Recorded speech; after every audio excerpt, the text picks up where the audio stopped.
Hello, everybody. Thanks for listening to Wake Up, Look Up, a podcast where we connect events happening in real time to the gospel of Jesus Christ. I'm Zach Weihrauch.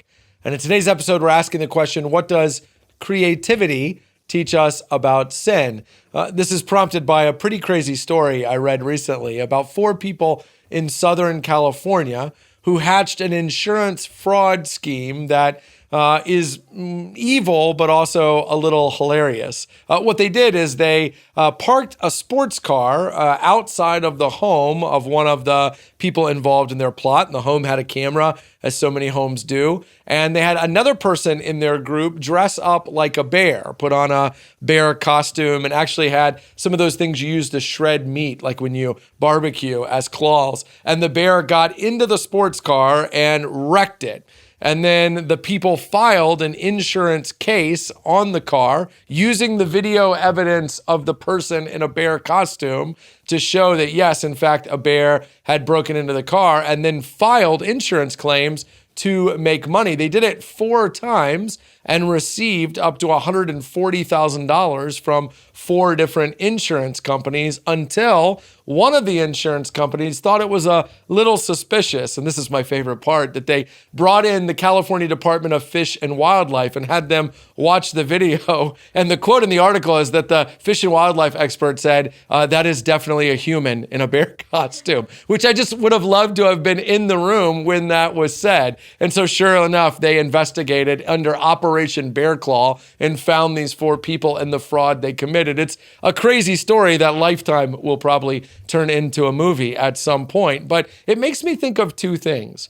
First is, Paul tells us in the book of Romans that all of us are sinners. Jeremiah 17 will say that the human heart is desperately wicked. And one of the ways you see that best is the creativity that some people put in to their wickedness. I mean, these are 4 people that got together and thought, you know what we should do? We should park a car out here. We should get a bear costume. We can make money this way. Like, the depth of their depravity, the depth of their deceit, their willingness to defraud, all these steps they took really does show how deep our own sinfulness goes, that our hearts really are wicked, that we're kind of constantly scheming and manipulating our way out. And look, most of us are not putting on a bear costume and committing insurance fraud, but maybe we're figuring out how to cheat on our taxes, or to steal a couple of hours back from work, to cheat our HOA when they're not looking. We're scheming all the time, and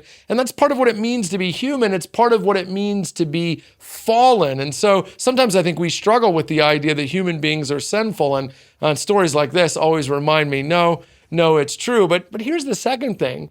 Sinfulness doesn't always introduce something new. It just perverts something good. And when I think about these 4 people and the whiteboarding session that they had, where they decided who was going to be the bear and who would make sure the camera was pointed in the right direction, who would interact with the insurance companies, there's a lot of thought and planning that went into this, which means these 4 people could have been working at a marketing agency. They could have been in sales. They could have been starting a software company. They displayed ingenuity, creativity, and even, not great acting ability, but at least some acting ability. They showed the talent and the gifts that God had given them, but because of sin, they used those gifts and talents not for God's glory and the good of their neighbor, but for their own selfish gain. I don't know if you've ever thought about this, but it's probably likely that the sins you and I struggle with most in life are perversions of our natural talents and abilities and proclivities. In other words, it isn't so much that we want to stop being aggressive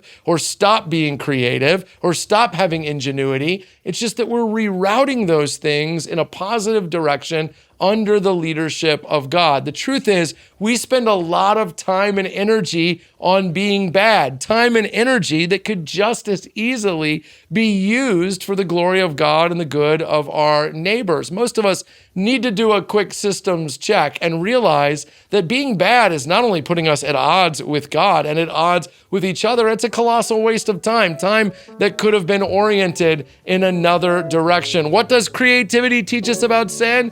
Well, that we're all sinners and that we're wasting our time when we should be living lives of incredible meaning and value. Hey, thanks so much for watching this video. While you're here, we'd love to ask you to hit subscribe or to like so you get future content. If you listen to the audio version too, make sure you leave a review and a comment. That really helps.